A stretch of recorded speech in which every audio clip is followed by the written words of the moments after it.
Okay, ulam tayo lang. Ayan. Ako lang naman kumakain mag-isa. Okay na po 'yan. Ayan ay lang. Kita mo? Merong isang, saluyot lang 'yan, saluyot tapos nilagyan ko ng, una muna, nilagay ko tubig of course, tapos nilagyan ko ng luya, tapos, tinambog ko yung tinapa, isang piraso, tapos pinakulo ko para lumabas yung ano, yung katas yung lasa nung tinapa. Pagkatapos nilagyan ko po siya ng, tinimplahan ko po siya ng konti.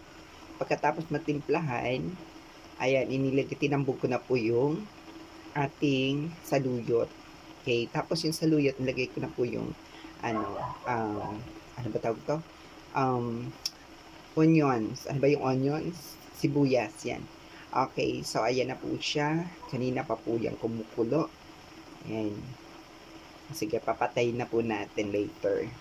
Kasi gusto ko yung medyo talagang, ano ba yan, lumulabas pa yung luya. Sarap. Almusal natin to ha. Anong oras ba ngayon? 8:00 umaga. Sarap in fairness, sarap siya. Hindi niya lang malapot-lapot. Ayan. So, hindi mahilig malapot. Pero I guess, maganda to kasi nga ito is, ano ba tawag to? Yung maganda sa tiyan. Ayan, nakakapagpapupo. Yung maganda ang ano mo, no?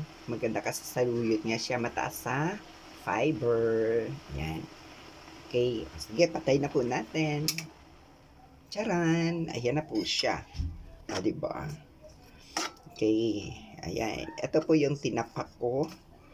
Ayan. Hinati ko lang po siya sa dalawa. Ulitin ko lang ako lang man isa kumakain yan. Ayan. Wala na pong sabaw. Ito po yung saluyot. Kita niyo yan. Sarap niyan. Diba? Simple lang pero masustansya. Kain na po tayo.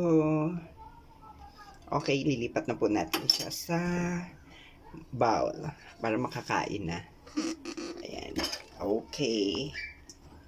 Ayan. Charan, may naiwan pa. Iwan pa. Sayang naman to isang peraso. Ayan. Okay, sayang naman to. Alam mo kung ayaw magpakuha Okay, ayaw pakuha Sheda ka talaga. Okay, ayan. Sarap. Ayan na po siya. Ready to eat na po. Ayan. Medyo makalat lang po yung ating mesa. May mga papel-papel. Gumawa kasi ako ng test result ng first quarter examination. Kaya naka-open pa yung laptop ko. Ang dami kong papel. Let's eat, kids. Let's eat, guys. Magsikain na po tayo. Ayan ang ulam natin. Diba?